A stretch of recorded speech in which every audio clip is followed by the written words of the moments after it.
Здравствуйте, уважаемые друзья! С вами я, Юрий Тютченко, кандидат ветеринарных наук, и в этом видеоподкасте рассмотрим, насколько важен вес поросят при рождении и при отъеме. Чем выше вес поросят при рождении, а потом и при их отъеме, это главные условия достижения высоких показателей при откорме свиней. Поросята с большим послеотъемным весом меньше болеют, быстрее растут, потребляют меньше корма и в конце откорма имеют намного больший вес, чем их собратья, у которых вес на отъеме был меньше. И это даже при том условии, что ни те, ни другие не болели. Хотя насчет болезней, то это больше вопрос риторический. Как правило, поросята с низким весом более подвержены всевозможным заболеваниям. Они намного чаще болеют. Установлено, что если вес поросят при рождении составляет 400 кг или выше, то их производительность и потенциал для получения прибыли очень хорошие. Если вес поросят при рождении ниже 400 кг, то прибыльность таких поросят значительно меньше. А поросята с весом при рождении 1 кг или меньше вообще не рентабельны для откорма. Вес поросят на отъеме настолько важный показатель, что даже каждый их 100 граммов веса имеет огромную ценность. Доказано, что каждое уменьшение веса поросят при рождении на 100 граммов увеличивает падеж до отлучки на 3%.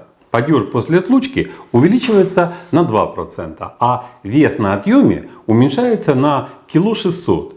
И еще раз акцентирую ваше внимание, что это данные для каждых 100 грамм, а ведь вес может очень сильно варьироваться. Возможно, свиноводы, которые меня сейчас смотрят, этих цифр и не знали. Но то, что вес при отъеме имеет огромное значение для откорма, я уверен, что многие знают. Вот вам реальные убедительные цифры. И здесь есть еще один нюанс, что если вес при рождении поросенка был маленьким, то это навсегда. Что компенсировать это на 100% никак невозможно. Даже слово компенсировать как-то неуместно здесь. И вот почему. Если применять одни и те же технологии кормления и содержания для поросят, что с низким весом, что для поросят с нормальным весом, то поросята с изначально большим весом при рождении и последующем отъеме все равно будут иметь намного лучше показатели при откорме.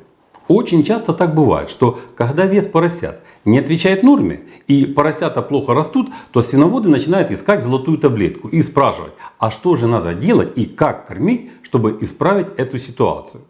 Какие витамины и прочее надо давать поросятам для более быстрого откорма. И свято верят в то, что это им поможет.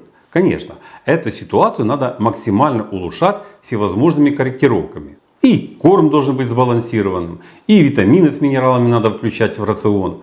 Правильное кормление – это залог успешного откорма для любых поросят.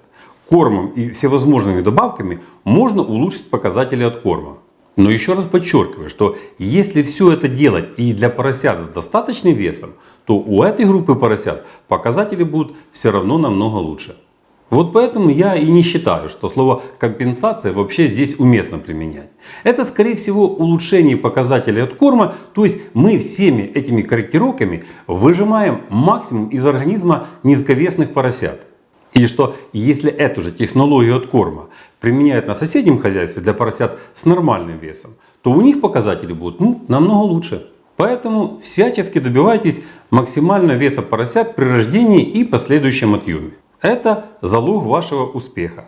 Как достичь максимального веса поросят при рождении и последующем отъеме, рассмотрим в одном из наших последующих видео. А пока на этом все. Здравия вам и вашим поросятам. Подписывайтесь на наш канал и до новых встреч!